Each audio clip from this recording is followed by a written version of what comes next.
자, 오늘 수계와 관련된 이야기. 불교에서 수계라는 게 있어요. 수계라는 거. 그래서 신도는 5개를 받고, 신도 5개. 신도 5개, 3이 10개. 10개. 3이 10개. 그 다음에, 비구 250개, 비구니 384개. 이렇게 있는 거고,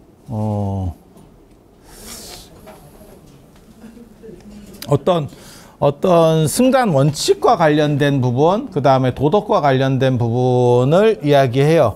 지금은 제일 우선하는 건 국법이에요. 국법. 그래서 국법하고 문제가 저촉됐을 때 어떻게 처리하느냐가 중요한 거고, 국법이 치밀하지 못하던 시절에는 자치법이라고 하는 게 있죠. 우리도 있어요. 마을에 뭐 향약 뭐 이런 것들 자치 조례죠. 그게 법적인 효력이 있느냐? 그거는 아닌데 그 집단에서 살고 싶으면 그게 필요한 거죠. 그래서 종교가 두 종류가 있어요. 세상에 두 종류가 있거든. 그게 이원론적 문화를 배경으로 하는 종교가 있고, 이원론 문화를 배경으로 하는 종교가 이원론 배경으로 하는 게 있어요. 이원론이 인도, 유럽입니다. 그래서 이원론이기 때문에 두 개의 세계가 있는 거야. 하나는 완전한 세계, 하나는 불완전한 세계. 완전한 세계, 불완전한 세계. 그러니까 영화 매트릭스 생각하시면 돼요. 불완전한 세계가 매트릭스의 세계. 그리고 여기는 각성의 세계. 요거를 기독교식으로 말하면 이게 천국이 되는 거고, 이게 우리가 사는 세상이에요. 그래서 본질은 이쪽이다라고 걔네들은 생각을 하는 거야. 본질은 그쪽. 그리고 그쪽 룰이 하나가 있는 거고, 이쪽 룰이 하나가 있는 거야. 이쪽 룰이. 그래서 이쪽으로 지향해 가기 때문에 여기 중간자들이 존재하는 거죠. 그게 이제 어떻게 보면 성직자, 종교단체, 기독교, 이슬람 이런 사람들이에요. 그래서 그들은 이쪽에도 이쪽을 지향하는, 어떻게 보면 여기에 속해 있는 사람들이죠. 그래서 자기네 방식의 어떤 룰을 만들어서 그것을 유지하려고 해요. 그러니까 어떻게 생각하시면 되냐면 대사관 생각하시면 됩니다. 대사관은 우리나라 영토 안에 있어도 대사관에 못 들어갑니다. 함부로 밀고 들어갔다가는 전쟁 납니다. 하기사 뭐 그렇게 해도 이스라엘은 대사관에 있는 데를 막 날려버리대. 진짜 이스라엘은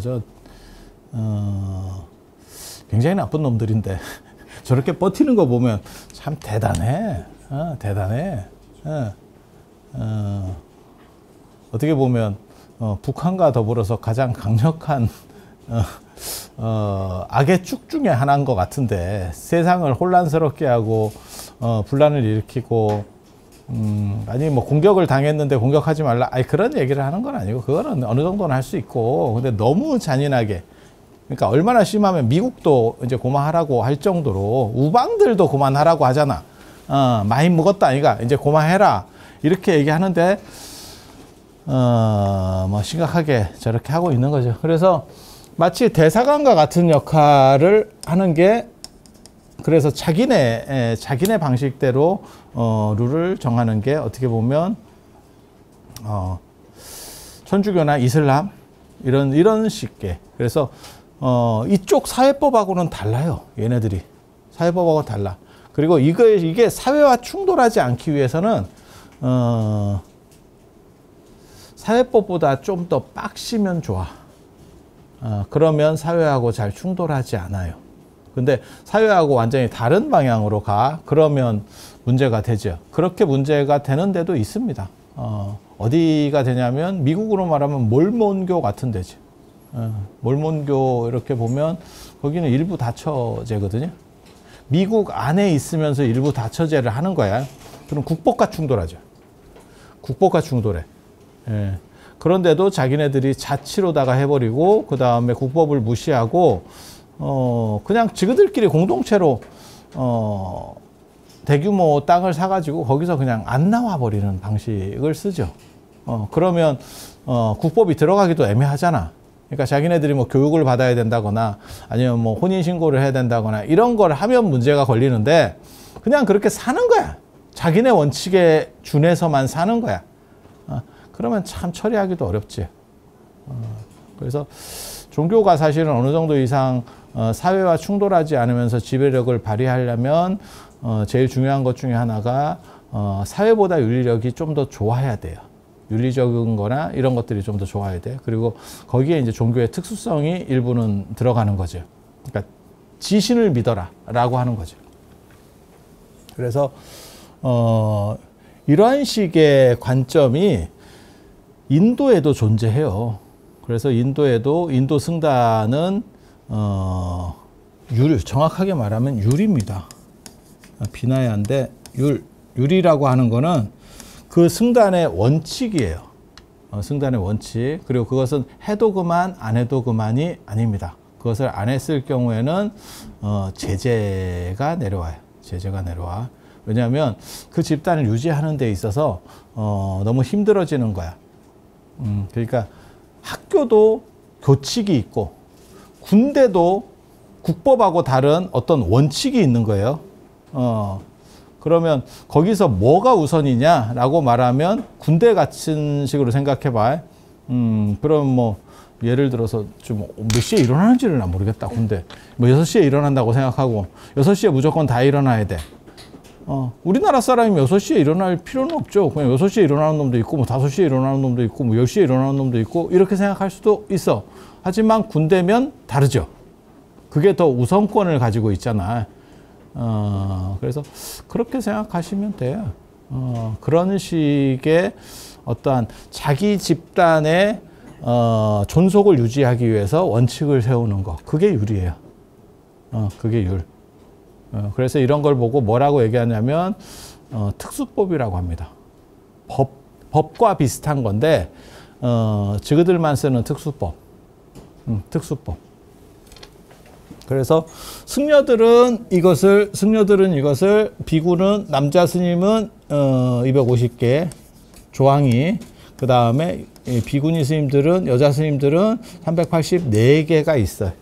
그리고 이제 약간 견습생이라고 할 수 있는 삼이나 이런 분들은 10개 다 하기 어려우니까 거기는 준회원이니까 준회원이니까 그건 뭐 지금도 마찬가지예요. 회원제 이렇게 보면 준회원하고 정회원하고 회비도 틀리고 그 다음에 의결권이 있느냐에 대해서 틀리죠. 대부분 의결권이 있으면 정회원입니다. 의결권이 있으면. 그런데 동아시아로 넘어오면 무슨 일이 벌어지느냐? 이런 논이에요. 그러니까 두 가지 세계가 있는 게 아니고 하나의 세계밖에 없어. 하나의 세계밖에. 그 세계의 리더는 누구냐? 종교 지도자가 아니고요. 이런 데는 종교 지도자입니다. 그래서 저거 나오잖아. 지금 이란에 요즘 뉴스에 보면 이란에 대통령이 비행기 타고 가다가 비행기가 추락했잖아. 헬기가 추락했잖아. 그런데 그게 뭐 비행기가 뭐 30년이 됐는 둥, 뭐 헬기가 30년이 됐다는 둥, 뭐 40년이 됐다는 둥, 뭐 이래가지고, 처음에 사람들은 이란 대통령 비행기가, 헬기가 추락했을 때 혹시 누가 이렇게 공격한 건가 라는 생각을 했는데 지금 그냥 뉴스에 나오는 걸로만 보면 기체결함으로. 너무 오래돼. 근데 진짜 가난하긴 가난한가 봐. 야, 대통령이 타는 헬기가 30년, 40년 된다는 게 말이 되나? 좀 신형 타는 거 아닌가? 근데 그 대통령이 서열 2위라는 거잖아요. 거기 뉴스에 이렇게 나오는 걸 보면. 그럼 누가 1위냐? 종교 지도자가 1위래. 종교 지도자가. 예전에 우리 아는 사람이 있어요. 이란 지금 나 종교 지도자 누군지 모르겠는데 그 유명한 분 있죠. 호메이니요. 진짜 많이 들었다. 80년대, 90년대 초반까지 진짜 많이. 호메이니용 누군지는 모르겠는데 계속 그놈 호메이니용. 그 사람이 이란 왕정을 뒤집어 엎고 그 다음에 달라이라마 같은 식으로 나라를 만들어 버린 거예요. 그래서 자기는 종신, 그러니까 대통령은 내 밑에 있는 거야. 이해가 됩니까? 그러니까 태국하고는 틀려. 태국이나 영국은 영국은 사실 그냥 어떻게 보면 일본 천황하고 약간 비슷한 식으로 국왕이 제한돼 있고, 일본 천황보다는 세죠. 왜냐하면 일본은 망한 나라고, 그리고 정상적이면 저렇게 망한 국가에서는 왕정이 유지되면 안 됩니다. 우리도 망한 나라니까 이씨가 날라갔죠. 아니 맞잖아. 그런데 일본은 저게 또라이들이라서 망했는데도 그걸 유지시켜 주는 거예요. 유지시켜 주는 거예요. 그 대신에 이제 조용히 입 닫고 살아야죠. 눈치 보면서. 그걸 나대면 안 돼. 태국은 왕이 열심히 나대죠. 그리고 그 태국 그런 거 보셨어요? 그렇게 뉴스나 이런 데 보면 총리도 우리식으로 말하면 무릎으로 기어가지고 이렇게, 걔네 무릎 꿇는 건 우리 무릎 꿇는 거하고 달리 옆으로 이렇게 꿇거든요. 이렇게 기어가지고 총리도 왕한테 얘기하죠. 조선시대 때 뭐 왕을 아련할 때 뭐 그렇게 안 했겠어요? 우리도 비슷한, 그 정도까지는 아니지만 그래도 막 절하고 뭐 이러면서 이렇게 부복해갖고 있고 뭐 이런 거 하겠지. 그런 상황이죠. 그래서 태국이 어떻게 보면 왕권이 강한 거는 태국은 안 무너졌으니까. 태국은. 그럼 영국은 무너졌냐? 영국은 안 무너졌지만 좀 더 발전했죠. 그러다 보니까 그게 이제 제한되는 거고, 제한이 걸리는 거고. 태국 같은 경우는 약간 어떻게 보면 시민의식이 떨어지기 때문에 저 정도가 유지가 되는 거고, 좀 더 올라가면 아마 영국같이 제한되든지, 안 그러면 날라가겠죠. 혁명이 일어나면서 날려버리겠죠. 근데 이란 같은 경우는 그 왕정을 뒤집어 버리고, 호메이니 형이 자기가 이제 어떻게 보면 달라이라마 같이 갑자기 종신집권 그리고 종교 뭐 이렇게 해서 등장을 하는 거잖아요. 그래서 그 종교 수장이 최고 위에 있고 그 밑에 대통령이 있다는 거잖아요. 대통령이 있다는 거죠. 그러니까 나라마다 이게 정치체제가 다 달라니까 우리께 정당하다라고 꼭 말할 수는 없어. 그리고 실제로 지금 현대 사회에서도 굉장히 많은 정치체제들이 있는 거죠. 그러니까 중국 같은 경우도 되게 재밌는 게, 국가가 있고 당이 있는 거 아닙니까? 우리는 당연히 그렇게 생각하잖아요. 뭐 공산당, 우리식으로 민주당, 뭐 이런 식으로 뭐 당이 있는 거, 뭐 국민의힘, 뭐 이런 식으로 당이 있는 거는 국가 다음이다라고 생각하잖아요. 중국은 아닙니다. 중국은 공산당이 국가를 만든 거예요. 그래서 국가 위에가 당이에요. 국가 위에가 당이야.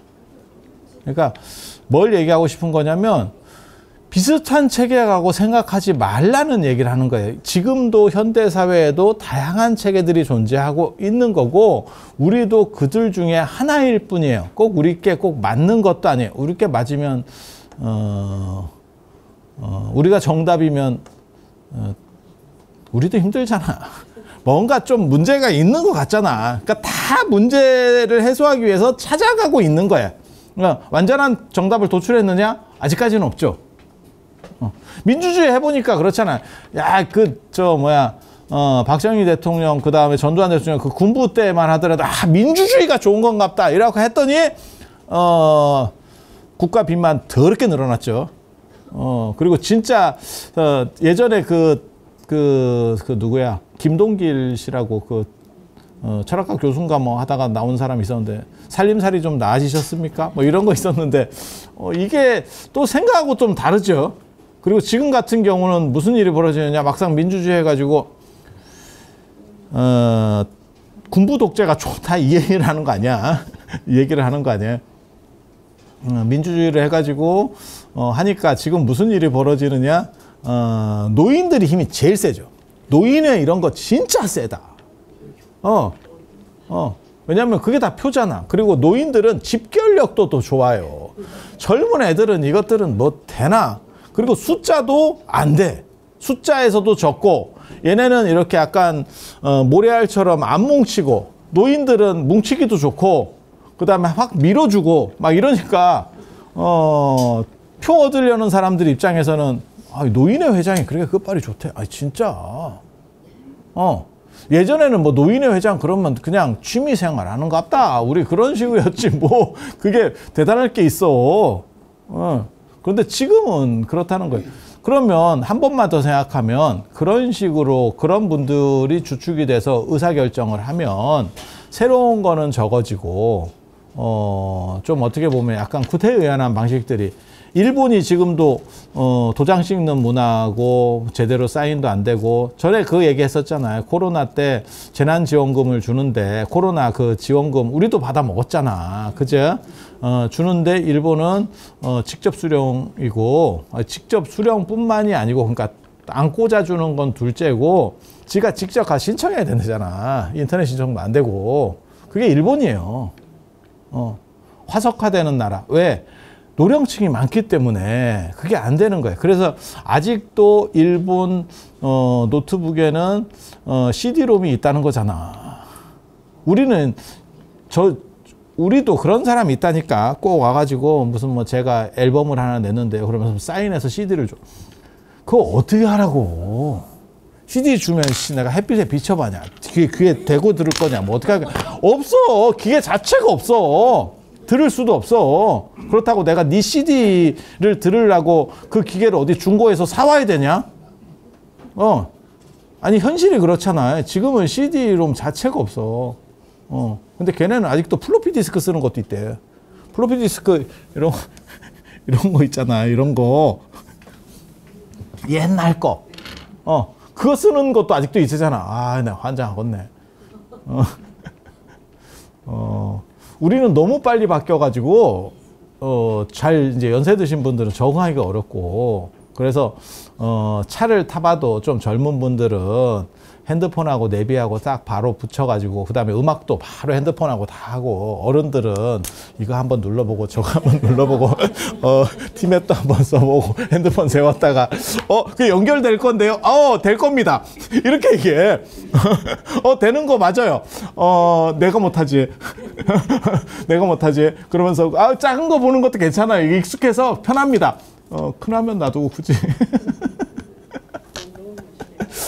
아니 지금 시절이 그렇잖아요. 우리는 그렇게 빨리 변하는 거고 쟤네는 안 변하는 건데 우리도 곧 그렇게 안 변할 거다라는 얘기를 하는 거예요. 왜? 어른들이 많아지면 그들이 소비 주체가 돼버리기 때문에 그들에 맞추는 소비를 기업 입장에서는 할 수밖에 없어요. 그럼 어떻게 할 거야? 못 따라가고 그 사람들은 소비 역량이 적은데. 그러니까 젊은 층은 숫자도 적고 그 다음에 경제적인 소비 역량도 적어. 연세 드신 분들은 그 숫자도 많고 그러면 그쪽에 겨냥을 해야지. 그건 당연한 거 아니에요? 그래서 여러분 사시는 거는 당분간 편할 겁니다. 그렇게 생각보다 빨리 안 변할 겁니다. 그래서 국민연금 같은 거 개혁하자 그러면 빵꾸 날 거를 모든 사람이 다 알아도 쉽지 않죠. 왜? 어른들 표가 제일 많은데 당장 내 거를 이렇게 하면 상황이 그렇게. 근데 그런 거는 사실 국가의 종망을 위해서 조금 어른들이 좀 힘드시더라도 양보를 해야 돼요. 왜냐하면 방법이 없어요. 저거는 방법이 없어. 그렇다고 여러분 자녀분을 자녀나 손자를 사지로 내몰 수는 없잖아. 나는 없어. 사실은 나는 없어서 나 때까지는 내가 갈 거라고 생각하거든. 근데 자기 자식이 메꿔야 되는데 그걸 굳이 부모가 받고 가는 게 정당한가? 우리는 관계 없다니까.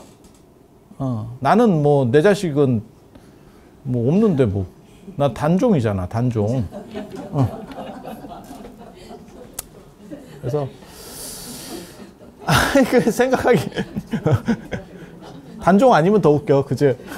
단종도 웃긴데 단종 아니면 더 웃겨. 인생이 다 그렇지 뭐. 그래서 이론론 세계 같은 경우는 하나의 세계밖에 없어요. 이 세계 하나밖에 없어요. 그래서 그거의 총 리더는 예전에 왕이었었고 종교가 아닙니다. 왕입니다. 여기서는. 그래서 종교는 무조건 이 안에서 작동을 해야 돼. 왕의 영역 안에서 작동해야 돼. 그래서 동아시아 종교는 특징이 뭐냐면 어용적입니다. 어용적입니다. 유교도 그렇고 불교도 그렇고 갑자기 이렇게 되게 재밌잖아. 우리 어저께 저 법주사 갔을 때도 제가 그런 얘기 했잖아요. 저희가 승구원들의 어떻게 보면 굉장히 거점 중에 주요 거점 중에 하나였었다. 그래서 벽암각성, 뭐 사명당 이런 이야기들이 거기에 남아 있다더라. 그래서 언뜻 생각하면 당연히 국가가 위험할 때 종교도 나서야 되지 라고 생각을 할 수 있지만 그 국가가 불교를 열심히 패고 있었죠. 패고 있었는데 왜 저렇게 열심히 나섰을까? 에 대해서 생각을 해봐야 돼. 그래도 그거를 지키고 나서는 게 맞습니다 라고 생각하는 관점도 있을 수 있어. 그러니까 뭐하고 똑같은 거냐면 지금 현대 문제로 환원해서 시키면 저는 사실 뭐 수입 자동차에 관세 붙이고 이런 거를 별로 안 좋게 봅니다. 그냥 풀어주는 게, 내가 차에 대해서는 진짜 파격적인 얘기를 잘 하는데 그렇게 할 수 있는, 아마 종교인 중에서 제일 파격적으로 잘 말할 수 있는 이유는 내가 면허가 없어서. 나는 차로부터 자유로운 사람이기 때문에 누가 나를 저놈이 뭘 어떻게 하려고 가능성이 없습니다. 가능성이 없습니다. 그래서 자유롭게 얘기할 수 있는데 우리나라 정도 자동차 기술력으로 올라왔으면 관세를 없애는 게 맞다라는 생각을 해요. 관세를 없애고 그냥 경쟁하라고. 경쟁하라고. 더 안 좋은 차를 더 비싸게 탈 필요가 없어요. 그러면 우리 거 다 죽는 거 아닙니까? 살라고. 저 정도 힘이 있으면 이제는 거기서 살아남는다니까. 그러면서 한 단계 발전한다니까. 그러니까 우리가 아주 쩔이에요. 이러면 열면 진짜 죽어. 그때는 어느 정도 보호막을 쳐줘야 돼. 근데 현대자동차 정도면 전 세계 5위 자동차 메이커예요.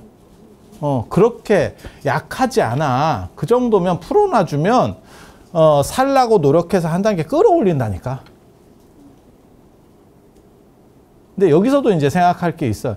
그래도 질이 떨어져도 국산을 사야 됩니다. 이렇게 생각하는 사람도 있을 수 있어. 근데 뭐하러 꼭 굳이 국산이어야 됩니까? 그냥 싸고 좋은 걸 사면 안 돼요? 참고로 말씀드리면 도요타가 전 세계적으로 가장 많이 파는데 이유는 싸고 좋아서요. 아마 다이다이로 풀면 현대보다 싸게 들어올 수도 있을걸? 그러니까 우리는 왜 누구를 위해서 전 국민이 비싸게 사줘야 되는가에 대해 생각해 봐야 돼.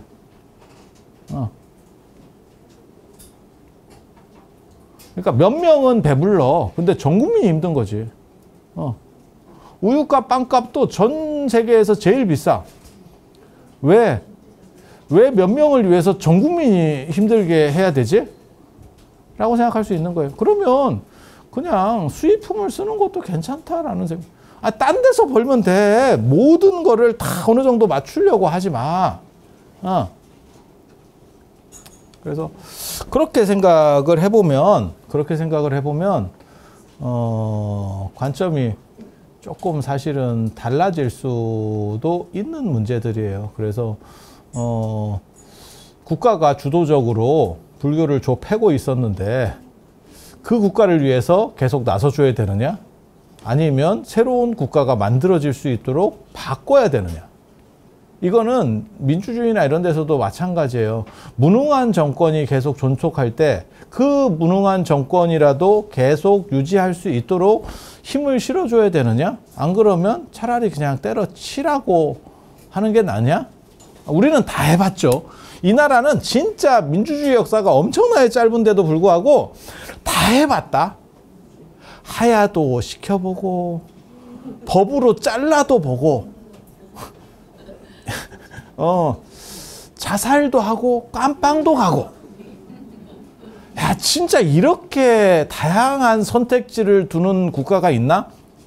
최고 권력자를 상대로 진짜 여러 가지 일들을 했어. 너무너무 많은 일들을 했어. 그래서 하야부터 자살까지. 아니면 갑자기 대통령 하다가 갑자기 간판으로 가. 와, 이거 진짜 아니야. 누구를 비하하거나 누구를 편들어서 하는 얘기가 아니야. 너무 진기하다는 이야기를 하고 있는 거야. 너무 진기하다. 그래서 전 세계적으로도 또 굉장히 우리나라의 이 분야와 관련해서 주목하는 사람들이 굉장히 많습니다. 왜? 이상하잖아. 보통은 이렇게 안 돼. 그건 독재자들이나 아주 심한 경우에 이렇게 가는 거예요. 아, 맞네. 예, 현직에서 돌아가신 분도 있잖아. 이렇게 암살도 있었잖아. 와, 진짜. 그죠? 너무너무 특이하지. 한국 대통령사는 진짜 너무 좀 개인적으로는 다 옳고 그러냐를 떠나서 그냥 슬픈 겁니다. 이런 식의 대통령 문화를 가지고 있는 나라에 사는 게 약간 쪽팔려요. 쪽팔려. 그러니까 왜 그런 거 있잖아. 시시비비를 따져야 된다. 이렇게 할 수도 있고, 시시비비를 마치 그거는 너무 선을 넘는 거니까 거기까지는 하지 말자. 우리는 사실 그런 주의거든요. 그 사람도 다 잘못하고 털어내면 다 뭐 문제들이 있어. 그래도 사람을 너무 모욕적으로까지는 안 끌고 갔으면 좋겠다라는. 그래도 우리가 뽑아서 대통령이 된 사람이잖아. 그 생각은 있어요. 그 생각은. 그러니까 어느 당을 떠나서. 근데 지금은 너무 그런 게 치열하니까 그러면 민주주의도 잘 안 됩니다. 왜냐하면 뺏기면 감방을 가야 되거든. 그러면 조작을 하죠. 내가 안 가려면 내 편을 밀어 넣는데 협조를 한다니까. 그래서 그런 부분들이 있어. 그런 부분이 있어. 그래서 왜 승려들은, 조선시대 때 승려들은 국가에 충성을 하려고 했느냐. 그것도 국가가 부당하게 당신들을 대하고 있는데, 이게 사실은 왕의 영역 안에 종교가 존재하고 있었기 때문에 그래요. 종교는 왕의 영역. 여기서는 왕의 영역이 있고 종교는 이쪽 영역이고 이 중간재쯤에 존재하는 거예요. 현실에서는. 마치 대사관처럼. 그래서 요 안에 있어도 요 말을 안 듣죠. 왕 말을 안 듣죠. 그래서 왕과 교황이 충돌하고 이게 가능한 거죠. 그리고 저 이란 같은 경우는 오히려 종교가 이겨버린 거고. 그러니까 이란이나 저 티벳이나, 제가 티벳 같은 데를 이렇게 비판적으로 얘기하는 것 중에 하나가 뭐냐면, 그런 식으로, 그러니까는 종교가 최고 수장으로서 역할을 하잖아요. 나라가 다 골로 갑니다. 미안한 얘기인데. 저는 정치는 기술이라고 생각하는 사람이기 때문에 뭐 마음이 착한 사람일 수는 있어, 종교 지도자가. 그런데 그게 국제사회의 경쟁 구조에서 이익적 가치를, 국민을 위한 이익적 가치를 창출해내기가 굉장히 어려워요. 그래서 그거 한번 생각을 해보셔요. 저는 트럼프가 재밌는 사람이라고 생각은 하지만 왜 트럼프를 미국인들은 지지하는가? 우리보다 2배나 잘 사는 미국인, 그 다음에 어떻게 보면 전 세계 최강 국가의 국민들이 미치지 않고서야 왜 저런 사람을 지지하는가? 저는 그 생각을 하거든요. 저 사람이 또라이긴 해도 미국을 위해서 직접적으로 이익을 줘. 진짜 양아치 짓을 하지. 우리한테도 바로 그러잖아. 주한미군 더 유지하고 싶으면 돈을 더 내라. 싫으면 빼고. 이게 협박하는 거거든. 너네 지금 우리가 빠지면 국방비가 훨씬 더 많이 늘을걸? 너네 자력으로 막으려고 하면 그걸 안정된 정도, 그러니까 주한미군이라는 게 그 군사적인 것도 있지만 볼모라니까. 미군이 몇 명이 죽으면 미국은 개입을 할 수밖에 없었기 때문에 볼모거든, 볼모. 그런데 그 볼모를 빼겠다는 얘기잖아요. 그러면 우리는 그거를 돈을 더 많이 들여서 무기를 첨단화시켜서 막아야 되고 그 돈이 더 많이 들걸? 이라고 협박하는 거죠. 진짜 양아치지. 그러니까 약한 사람이 도움을 구하는 게 아니고 센 놈이 토할래 맞을래 뭐 이런 거거든. 진짜 안 좋은 행동인데 그건 우리 맞는 입장이고요. 미국 입장에서는 1조라도 벌잖아. 아니 미국 국민 입장에서는 어때? 괜찮은 거 아니요? 지금 미국이 뭐 트럼프만 그런 것도 아니고 지금 바이든도 그렇게 나오잖아. 미국에서 장사하고 싶으면 공장을 미국에다 쳐. 인건비가 비싼데요? 그건 네 사정이고. 아니 그렇게 나오잖아. 계속. 그래서 우리 삼성도 거기 가서 짓고 있고, 야 우리 지금 애들 취업 자리도 없는데 왜 거기다 공장을 지어? 아니 맞잖아. 지금 애들이 잘 안 되고 있는데 근데 두드려 맞으려니까 가는 거 아니오. 그래서 그런 식의 이기주의가 올바른 것은 아니겠지만 그들에게는 정당성이 있을 수도 있다는 생각은 해요. 그러니까 전체적으로 이익이냐? 모르겠어. 그건 좀 더 지나봐야.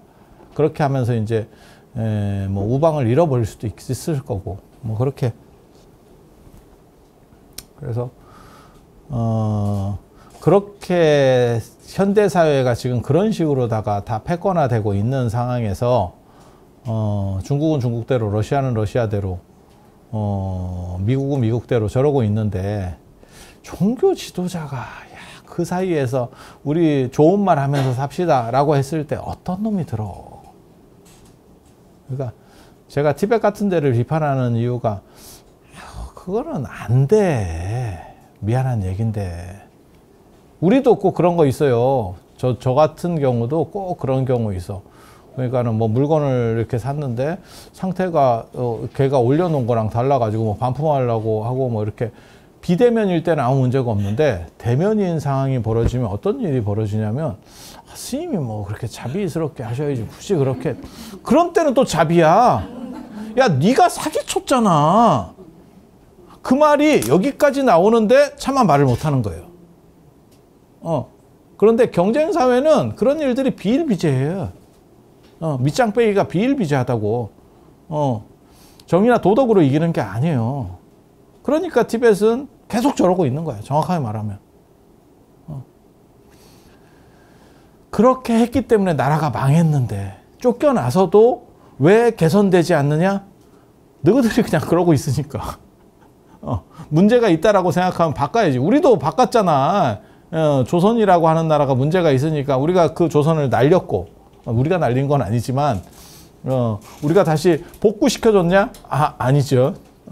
좁혀버렸죠. 진짜 이승만 대통령이 진짜 그건 굉장히 잔인하게 했어. 전주 이씨들을 완전히 그냥 집에서도 못 살게 했죠. 집도 뺏어버렸죠. 그게 낙선제잖아. 다 뺏었잖아. 그래서 뭐 반값을 주고 뺏은 것도 아니고. 아니 계속 대대로 제가 창덕궁에 살고 있었는데요. 그건 네 생각이고 그거 갑자기 문화재니까 너 나가. 뭐 이거잖아. 야 그러면 그게 한 번만 바꿔 생각하면 되게 재밌는 생각이에요. 통도사가 세계문화유산에 들어갔으니까 너네 나가. 야 그게 성립이 되냐? 우리가 대대로 살고 있었는데 경복궁이나 창덕궁에서는 일어난 일입니다. 또 나가. 그때 국민들이 나서서 막아줬어요? 아무도 안 막아줬어.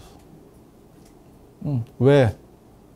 너네 때문에 우리가 얼마나 힘들었는데가 있었기 때문에. 우리 국민들이 얼마나 힘들었는데.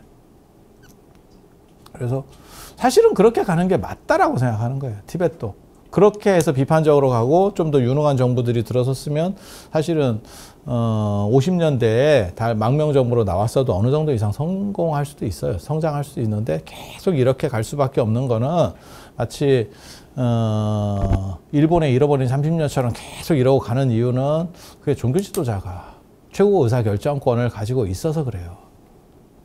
그래서 잔인할 때 아니면 그럴 때 치고 못 나가. 치고 나갈 수가 없어. 우리도 마찬가지다. 아유, 내가 나같이 이렇게 약간 소란스러운 거 좋아하고 시끄러운 거 좋아하는 사람도 뭐 공사 같은 거 이런 거 걸리잖아. 그래가지고 무슨 뭐 방수를 하고 이렇게 하고 그러면 그놈이 대충 해놓고 또 튀고 이러면 가서 뭐 힘들어요. 아니, 현실이 그렇다니까. 그래서 이 두 가지 룰이 약간 달라요. 그래서 인도 같은 데는 승려들에게 있었던 그러한 율이라고 하는 것은 그 조직, 그러니까는 이 사회와 율이되어 있는 이 조직을 유지하기 위한 원칙이에요. 그래서 거기에는 법칙과 같은 징벌 조항이 있는 거고, 징벌 조항이 있는 거고, 그리고 요것과 비슷한 것 중에, 율과 비슷한 것 중에 계라고 하는 게 있어요. 그래서 계율이라고 흔히 쓰는데, 요 계라고 하는 거는 이건 실화 이렇게 이제 하는데, 이거는 도덕적 품성을 도양하는 거예요. 그러니까 사람이 법 없이도 살 수 있다라고 하는 것도 있어. 법을 어기는 건 나쁜 놈이에요. 이 법치국가에서 법을 어긴다고 하는 것은 올바르지 않은 겁니다. 하지만 법을 안 어겼다 그래서 그 사람이 도덕적이냐? 그렇진 않죠. 그러니까 우리도 이렇게 보면 사실 사람이 살다 보면 여러 가지 품성들을 갖춰야 하는데, 주변에도 있어. 그러니까 오늘 아침에도 사실 그런 전화로 왔다 갔다 하고 있었는데, 자기는 어떤 일이 있을 때 양보를 받았으면 좋겠다라고 생각을 하고, 자기가 그렇게 해야 될 상황에서는 나는 내 할 도리를 다 했다로 나오는 사람들이 있어. 피곤하죠. 아니, 그 사람이 룰을 어기는 건 아니야. 약간 피곤해. 뭔 얘기인지 아시겠어요? 그래서 이 도덕이라고 하는 게 기준으로 잣대로 딱 정해진 것은 아니지만, 율이라고 하는 건 어떤 법과 같은 거고, 이거는 도덕이거든요. 주변을 밝히고 내 품성을 도야하는 그런 거예요. 그래서 신도들에게 주는 계율은 사실은 이 도덕룰이에요. 도덕적으로 네가 어떻게 잘 살. 그리고 이렇게 도덕을 강조했을 때 좋은 점 중에 하나는 내가 스스로 따뜻해진다라고 하는 부분이에요. 그러니까 내가 맑아진다라고 하는. 그러니까 상대에게 무엇을 해줬다. 아이, 그건 둘째치고 내가 할 만큼 해서 나의 도리를 다 했다. 그것에서 얻어지는 떳떳함입니다.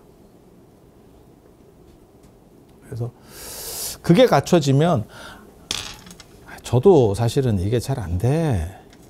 내가 따뜻하다라는 평가를 잘 못 듣거든. 아니야, 가까이 오래 있으면 괜찮대. 가까이 있으면 괜찮대. 저한테 하는 말 중에 하나가 뭐냐면, 생각보다 훨씬 괜찮다. 그렇죠? 어떤 생각으로 나를 봤지? 네가 나를 어떤 생각으로 봤길래? 근데 제 이미지가 굉장히 이렇게 엄격하고 칼날 같을 것 같대. 근데 사실 저는 제가 유교적 영향을 굉장히 많이 받은 사람이거든요. 그러니까 유교적 영향을 받는다는 게 뭐냐면,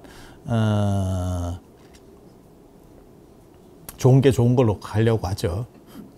좋은 게 좋은 걸로 하려고. 그러니까 논문 심사나 이런 거 걸려도 되게 재밌어요. 저를 기피하는 사람들이 있어. 하면 피곤해질 것 같대. 근데 사실은 심사 과정에 들어가서, 예를 들면 심사 과정에 들어가면 의외의 변수를 작동시키는 게 언제나 접니다. 저는 그게 어떻게든지 되도록 만들어 주려고 해. 네. 그래서 그 연결관계를 해서 그 사람이 되는 방향을 찾아주려고 해. 그런데 자기가 아군이라고 생각하던 사람들이, 그러니까 보통 때는 따뜻했던 사람들이 이런 식으로 들어가면 돌변하는 경우들이 있습니다. 그 사람들은 엄격주의자예요. 그러니까 뭐하고 똑같은 거냐면, 성지순례 이렇게 외국 딱 가보잖아. 그러면 오래 사귄 친구라도 같은 방을 쓸 때는 또 달라져. 그러니까 방 쓰는 문제하고 밥 먹고 차 마시는 거하고는 다르다니까. 밥 먹고 차 마시는 걸 한 5년을 했는데 너무 잘 맞아. 근데 방을 써보니까 한 이틀 쓰니까 미치겠는 거야. 이해가 됩니까?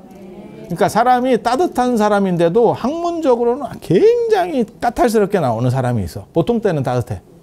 근데 우리는 보통 때는 지랄 같은데, 그런 거는 또 최대한 맞춰주려고 그래. 왜? 걔가 어떻게 보면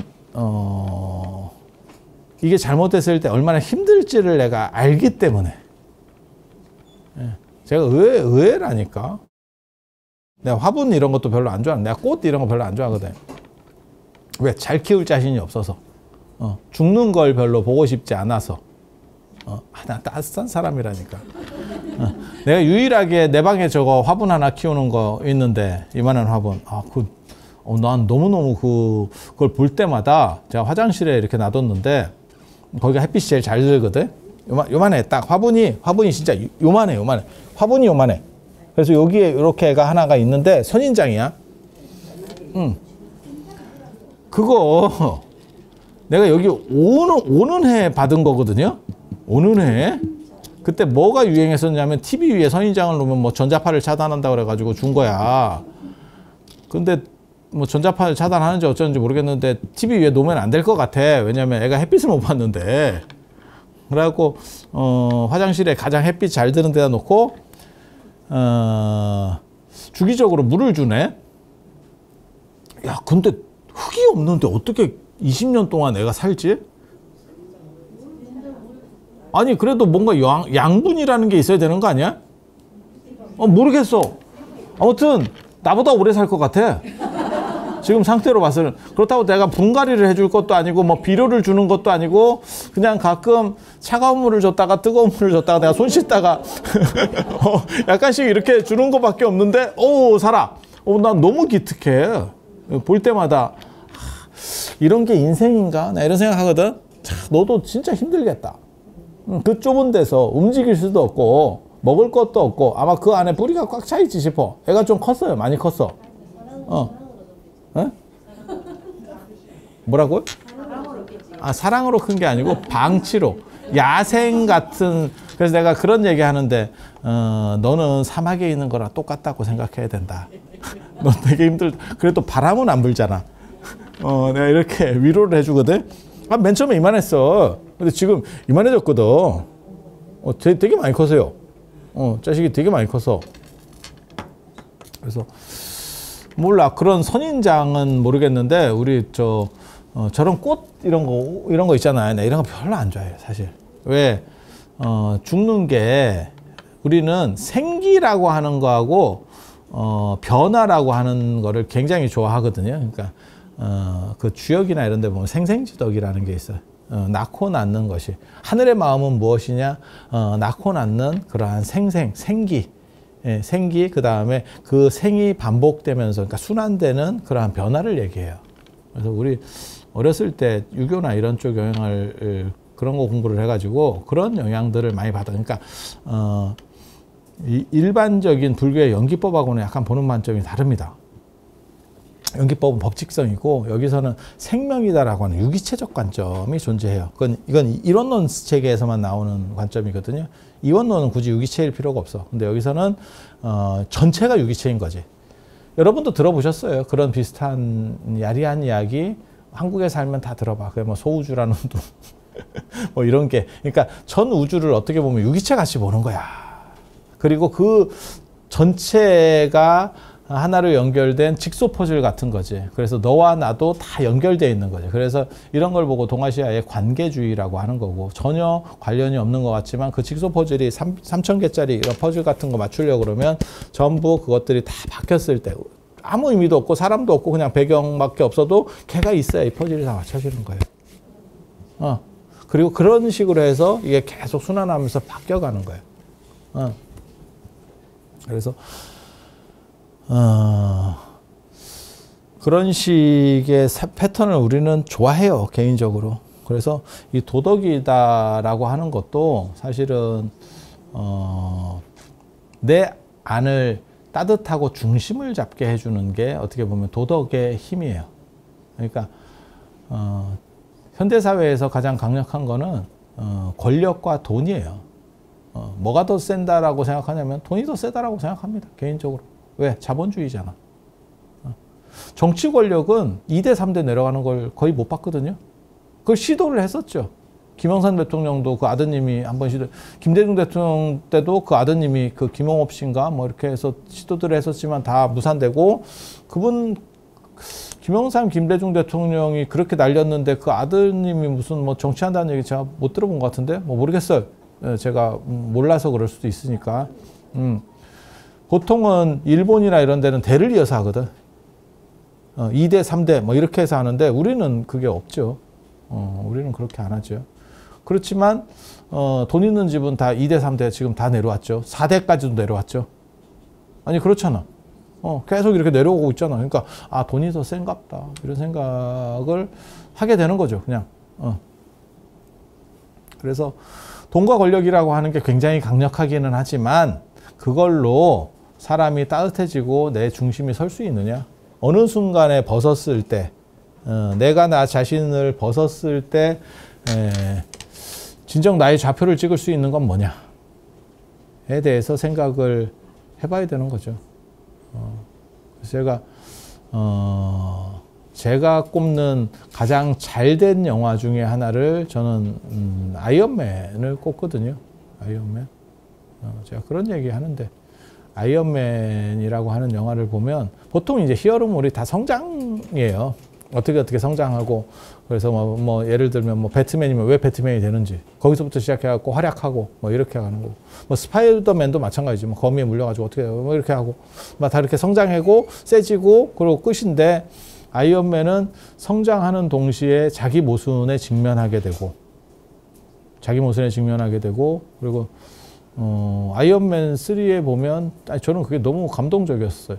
슈트를 벗어던진 모순투성이의 토니 스타크 자체가 아이언맨이다 라고 말하는 대목이 야 저건 선불교적인데 선불교가 그거예요. 모순 자체를 부정하고 붓다가 되려고 하지 말고 모순 그 자체를 긍정하고 그것으로서의 완전성을 추구해라. 완전이라고 하는 것이 불완전이 없어져야 완전이다라고 생각하지 마.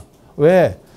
불완전이 없다라고 하는 것도 완전 개념은 아니에요. 불완전까지도 포함할 수 있어야 완전 개념인 거거든요. 어느 부분은 없어야 돼요. 그럼 그게 완전이냐? 완전이면 전체를 포괄해야 되는데. 그러니까 불완전을 제거하고 완전이라고 생각하지 말고 불완전 자체를 긍정해서 그냥 완전으로 수용해버려. 이게 선불교거든요. 근데 아이언맨이 어떻게 보면 그런 형태의 발전 방식을 취했죠. 그리고 나중에 맨 처음에는 슈트에 오줌이나 싸고 이러던 약간 광기 어린 천재 같은 사람이 결국은 전 지구를 지키는 리더가 된다. 그리고 맨 마지막에는 결국 지구를 구하기 위해서 아니면 우주를 구하기 위해서 자기가 죽잖아. 야, 그거는 어떻게 보면 진짜 일반인이 초인으로 거듭나는 그러니까 슈퍼맨이어서 원래부터 초인이었어가 아니고 모순투성이의 인간이 스스로를 극기해서 완전까지는 아니더라도 도덕적 품성이 높은 사람으로서 이렇게 발전해 간다라고 하는 거는 굉장히 재밌는 설정이다라고 생각을 했어요. 그리고 그런 철학을 담을 수 있는 게 야, 헐리우드가 만만한 게 아니고 그냥 때려 부셔서 영화가 되는 게 아니구나. 우리 같이 범죄 도시 같이 그냥 계속 똑같은 이렇게 때리고 패고 그걸 뭐 7탄까지 찍는다는 둥 뭐 이렇게 도대체 대한민국 국민을 뭘로 보고 똑같은 패턴의 영화를 계속 그렇게 끝까지 죽을 때까지 찍으려고 하는지는 잘 모르겠어. 재밌어. 하지만 발전이 있냐를 얘기하는 거야. 시리즈에서 발전이 있느냐?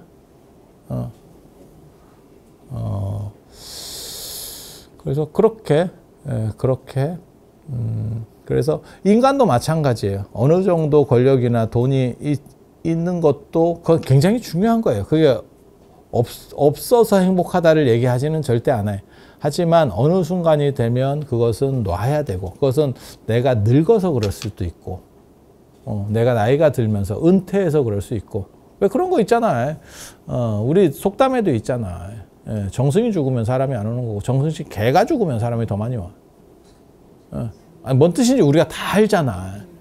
그리고 뭐 자영업 특수한 자영업들 외에는 뭐 70까지도 못 하죠. 일반 회사는 야 요즘은 50에 나오는데 50에 나오는데 현실이. 그러면 결국 놓아가야 되는 거고, 인간관계도 끊어줘야 되는 거고, 현직에 있을 때랑 그게 어떻게 같겠어, 인간관계가. 말 같지도 않은 거지, 그거는. 예. 그래서 그렇게 갔을 때 사람은 흔들리게 될 수밖에 없고, 거기서 나로서 자각할 수 있는 그러한 코드, 그러한 길이 사실은 이 도덕적 품성에서 흔들리지 않는 무엇이 있어야죠. 그러면 이게 그냥 노력한다고 되느냐? 쉽지 않죠. 그래서 어떤 기준들이 있어야 되고 함께 해야 되고 라고 하는 게 있죠. 그러니까 뭐하고 똑같은 거냐면 진짜 잘하는 사람은 혼자 해도 돼. 저도 어렸을 때 많이 들은 말인데 네 방이 있는데 왜 독서실을 가려고 하느냐. 오락하려고 오락실 가려고 독서실 가고 싶었죠. 공부하려고 가려고 한 건 아니고 제가 그런 얘기 안 했나요? 내가 만약에 좀 더 늦게 태어났으면 내가 프로게이머가 됐을 수도 있었을 거다. 또 내가 한동안 또 게임에 진짜 내 어린 시절은 게임과 동양 철학밖에 없어. 이게 무슨 되돌아보면 아무것도 없어. 딱 두 축이야. 게임을 하거나 뭐 노자나 장자를 보고 있거나 이게 같은 인간인가 싶기는 한데 그렇게 살았어. 그렇게 살았어. 그래서 근데 사람들이 그런 얘기를 지금도 많이 할 수 있거든요. 너 방이 있는데 왜 독서실에 가려고 하니? 돈을 들여서. 어차피 똑같은 조건 아니냐? 그게 공부를 잘하는 애는 같은 조건일 수 있어요. 자기 관리가 잘 되고 이게 딱 중심이 있는 애는. 근데 보통 평범한 사람은 방에 있으면 풀어지기 쉽고 옆에 누군가가 이렇게 같이 하고 있거나 그 분위기 자체가 다르잖아. 아니 그렇잖아. 우리도 똑같은 얘기 하잖아. 뭐하러 커피집 가서 커피 마시니? 여기도 커피가 있는데. 아니 뭔 얘기인지 아시잖아. 그냥 여기 있는 거 마시면 되지. 뭐 큰 차이가 있다고. 시끄럽게 거기서 먹어. 돈 주면서. 아니 우리도 있어요. 이렇게 하고 335 나가갖고 여기 커피집에 가는 분도 있고 저기 커피집에 가는 분도 있고 내가 다 주는데 공짜로 지급하는데 말이야. 뭔 차이가 있다고. 아니 차이가 있죠. 가서 이제 그 커피집에 물도 좀 흐려야 되고 젊은 애 기운도 한번 빨아야 되고 또 이렇게 뭐 이런 여러 가지 차이들이 존재하는 거죠. 그래서 보통 사람들은 그게 쉽지가 않아요. 딱 작심한다고 해서 되는 것도 아니고. 그래서 제일 중요한 건 물론 자기 마음인데 그 마음을 유지하기 위해서는 주변에 누군가 같이 해야 돼. 그걸 불교에서는 대중의 힘이라고 얘기합니다. 그 철야기도 하면 그게 딱 느껴지거든요. 혼자서 철야기도 하면 되게 힘들어요. 근데 쪽수가 많으면 많을수록 있잖아요. 더 힘들 거라고 생각하거든. 더 쉬워진다. 쪽수가 많으면. 그러니까 혼자 하는 거하고 10명 정도가 하는 거하고 진짜 막 서로 발디딜 팀도 없이 월정사 같은 경우 그 적광점 보면 막 이렇게 탁 붙어가지고 나는 진짜 존경스럽거든. 그분들 보면. 왜? 내가 게다가 거기는 힘든 조건으로 논다 그래서 의자도 안 주잖아. 이게 좌식 의자도 안 주잖아. 거기에 부산이나 이런 데서 오시는 분들은 올 때 5시간을 벌써 깔고 왔는데 거기서 의자도 없이 무릎을 막 서로 맞대고 화장실 갔다 오면 자리가 반은 짜부라져 있거든. 그래서 화장실도 못 가. 뭔 얘기인지 아시겠죠? 아니 자리가 없어지는 건 아닌데 내가 앉았던 자리보다 훨씬 좁아져 있어. 이렇게 조금씩 먹어 들어와. 거기서 그렇게 앉아서 그것도 젊은 사람도 아니고 환갑이 넘으신 어른이 그렇게 한다는 게 절대 쉬운 거 아니야.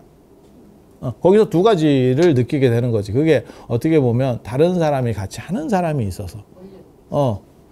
그리고 또 하나는 뭐냐면 여러분들이 거의 마지막 세대일 거라고 생각을 합니다. 개인적으로.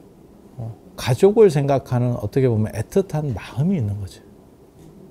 내가 이렇게라도 해야 우리 집이 괜찮을 거야, 좋을 거야 라고 하는 희생이지.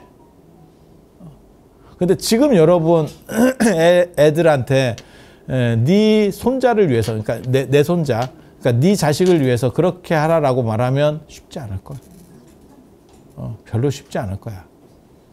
카시트를 들고 나르는 거는 해주는데 거기에 앉아가지고 그 좁은 데서 그거 쉽지 않을 거야.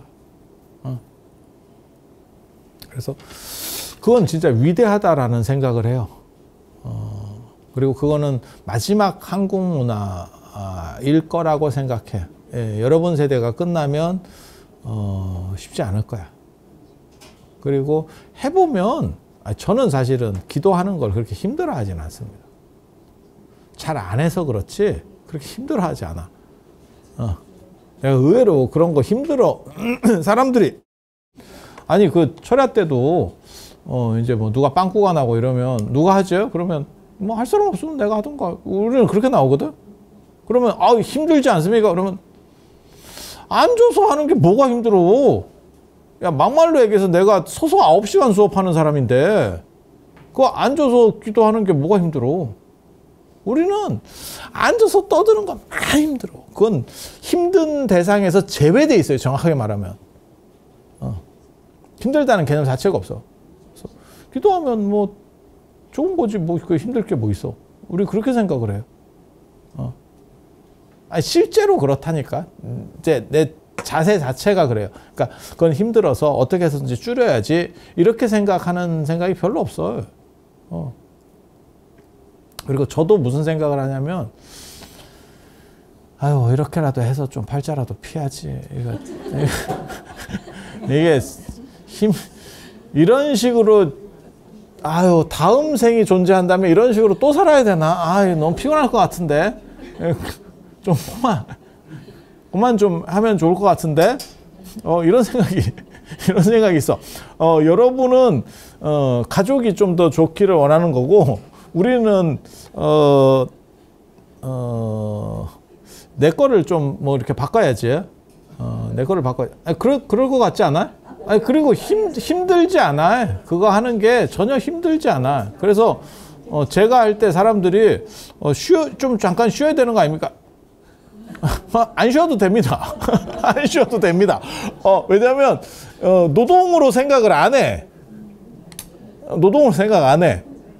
만약에 그게 힘들면 쉬겠지. 근데 그냥 쭉쭉쭉 하는 게 오히려 저는 편해요. 왜냐면 안 힘드니까 그냥 하는 거야. 저 여행이나 답사도 비슷해요. 제가 할 때 보면 막 엄청 생각보다 많이 다녀. 빡셔. 지금도 제가 최대한 좀 줄이려고 노력은 계속 하는데 빡시게 되는 이유가 뭐냐면 내가 궁금해. 내가 궁금해. 그러니까 그냥 좋아서 하는 거야. 그리고 좋아서 하는 거는 안 힘들어요. 내가 거기 내가 거기 갔는데 요게 지금 이렇게 세 분이 있다는 거야. 그러면 남들은 요 하나만 보고 오면 나는 그냥 간 김에 여기 안 보고 오면 너무 좀 궁금한 것도 있고 그러면 한 번 갔는데 또 갑니까? 또 가서도 그 짓을 한다? 왜? 바뀌었을 수도 있잖아. 바뀌었을 수 있잖아. 근데 늙기는 늙었어요. 예전 같으면 진짜 어저께 같은 경우도 그 법주사도 모든 정각을 내가 다 가거든? 안 가잖아. 어디가 메인인지 아는 것도 있고 여러 번 가서 어디가 딱딱딱 봐야 된다라고 하는 것도 아는 것도 있지만 예전 같은 그러한 강렬한 열정은 없어. 예전에는 사실 전체를 다 전체를 다 진짜 진짜. 그래서 자기 스스로를 위해서 어떻게 보면 1차적으로 내 도덕적 품성으로 내 방어막을 형성해내는 거, 그게 개예요. 그게 개의 어떻게 보면 가장 큰 힘인 거고, 이것은 내 습관을 들이는 거기 때문에 살았을 때는 나쁜 에너지가 들어오는 것을 조금 막아주고 그러니까 이게 도덕적 품성이 좋은 사람들이 지금도 나타나는 현상이에요. 구설수에 올랐을 때 눈에 안 보이는 방어막이 작동을 합니다. 그래서 누가 어떻게 저렇게 했다더라 이렇게 씹었을 때 도덕적 품성이 좋은 사람들은 그 사람 그렇게까지 안 했을 거야. 뭘 그랬겠노? 이렇게 나오지. 네. 그래서 제가 얘기하잖아요. 그거를 현대사회식으로 얘기하면 그냥 인터넷 용어로 얘기하면 까방권입니다. 까방권. 까임 방지권. 까임 방지권. 그래서 유재석이 어떤 문제를 일으켰다더라 라고 했을 때 문제를 일으킬 수 있어. 그랬을 때 사람들은 다 뭐라고 생각하냐면 그 사람은 그렇게 할 사람은 아니야. 일단 그렇게 하고 들어가는 거지. 그리고 좀 더 지켜봐 주는 거지. 그게 도덕적 품성이거든. 이번에도 계속 그런 뉴스들이 나오잖아. 뭐 대통령 뭐 강형욱 뭐 이런 거 그런 것도 어떤 사람은 이제 심하게 보는 사람도 있고 어떤 사람은 그래도 저 사람이 그렇게까지 하겠어? 그리고 우리 같은 사람은 관심 없죠. 우리 같은 사람은 별 관심 없죠. 내가 개를 키우는 것도 아니고 굳이 무엇에 관심 없는 것처럼 럭비에 관심 없는 것처럼 럭비가 슈퍼볼 대단한 겁니다. 미국에서 그 슈퍼볼 그 결승전에 광고 한번 나가는데 돈이 엄청나 진짜. 뭐 100억을 갖다 태워야 되네 뭐 어떻게 그렇게 나오는데 우리 아무도 관심 없죠. 한국 사람들은 저게 뭐 하는 짓인가 왜 애들이 뛰어댕기나 이러고 있는 정도죠. 그러니까 관심 분야가 다를 수도 있고 그다음 관심 있는 사람 중에서 옹호론을 펼 수도 있고 아니면 부정적 의견을 펼 수도 있고 그건 그 사람이 어떻게 살았느냐와 관련되는 거예요. 그리고 이제 살면서 멘탈이 강한 사람은 거기서 문제가 생겼을 때 그냥 돌파하는 사람도 있고 주저앉는 사람도 있고 우리는 딴 건 몰라도 씹혀도 무너지진 않는다. 그거는 내가 장담한다. 그리고 나는 왜 멘탈이 강한가 라고 물어보면 다른 사람이 씹는 거에 별 관심이 없어요. 너네가 씹어도 나한테 안 들어와. 내 귀에 잘 안 들어와. 내가 바빠. 내가 지금 질주를 하고 있는데 쉽게 말해서 달리기를 하고 있는데 옆에서 누가 떠들어. 응원을 해. 아니면 씹어. 안 들려. 전력 질주하고 있으면 잘 안 들린다니까. 그런 거예요. 그런 거. 그래서 그런 사람도 있지만 저 같은 사람이 그렇게 많지는 않거든요. 제가 예전에 그래서 심리 그 상담하고 이런 사람하고 얘기했더니 네 기준으로 사람들을 자꾸 대하지 마라. 그 얘기를 하더라고. 그 교수가. 그러면 다른 사람이 못 따라간다. 너는 굉장히 특수하게 멘탈이 무지하게 강하기 때문에 너처럼 생각하고 사람을 대하면 절대 안 된다. 그 얘기를 하더라고. 근데 그게 쉽지는 않아. 근데 도덕적인 품성이 많이 있으면 1차적인 방어가 형성이 되고 또 뭐가 있냐면 그래서 사회적으로 살 때 아니면 주변 사람들하고 관계에서 그런 거잖아. 그냥 도덕적인 건 둘째치고 밥만 많이 사봐라. 밥만 많이 사도 까방권이 발생해. 왜? 먹은 놈은 소금 먹은 놈이 물킨다고 많이 받아 먹으면 나쁜 말 하기가 쉽지가 않아. 계속 밥 얻어 먹어놓고 뒤에서 씹으면 그건 약간 환자지 환자. 아니 그렇지 않아? 그렇게 가는 거예요. 그리고 이게 좋은 거는 뭐냐면 네가 사후세계가 있건 없건 꿈속과 사후로 연결돼서 간다라는 거예요. 그 다음이 무엇이 있다면.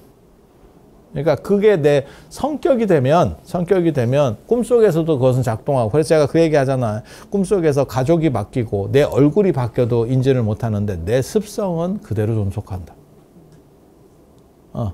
그리고 만약에 그게 사후가 있다라면 꼭 뭐 있다 없다 이렇게 얘기는 이거는 뭐 증명이 되는 건 아니니까 말하지 못하지만 그 에너지가 상속돼서 또 다른 에너지로 흘러간다면 그 기질이 가장 본류에 있는 거죠. 그래서 그거는 넘어가는 거예요. 그리고 개인적으로는 그 생각은 해요. 뭐 윤회가 있다 없다를 떠나서 에너지가 사라지진 않잖아. 우리가 과학적으로 주소 들은 바에 의하면 에너지 보존의 법칙이라는 거. 그러니까 다른 식으로 약간 변형되는 거지. 내가 죽었다 그래서 내 에너지가 완전히 없어지진 않을 거 아니야. 그러면 또 다른 방식으로 상속되겠지. 물이 증발했어요. 그러면 야 여기서는 증발했지만 어딘가에는 있겠지. 뭐 구름으로 뭉쳐 있건지 뭐 어디 비로 내리든지 그렇지 않을까? 그런 식으로. 그래서 꼭 내 정신으로 상속할지는 모르겠지만 그 기질은 흘러가겠지.